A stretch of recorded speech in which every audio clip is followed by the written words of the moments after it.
2年後通車嘅港鐵西港島線工程完成超過60%啦。由於沿線嘅隧道都係花崗岩，容易滲水，興建嘅時候加咗防水膜。黃佩婷帶我哋睇下工程進度。呢度係將來嘅西營盤站，深入地底40米。西港島線全長約3公里，由上環去到尾站堅尼地城嘅隧道已經全面貫通，部分隧道仲鋪好咗隧道壁。呢啲勾係用嚟放電纜。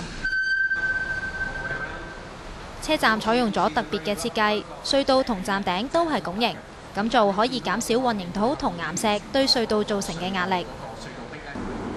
隧道裡面都係花崗岩，好容易滲水，要保持乾爽就要靠呢啲橙色嘅防水膜。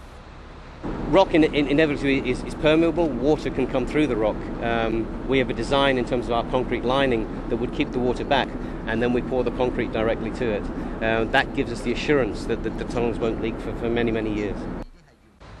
另一個站香港大學站離地面70米，體積相等於35個標準池。香港大學係全港最大同最新嘅港鐵站，月台呢一度嘅牆身同埋支柱已經開始建造，相信可以喺2014年完成通車。有線電視記者黃佩婷報導。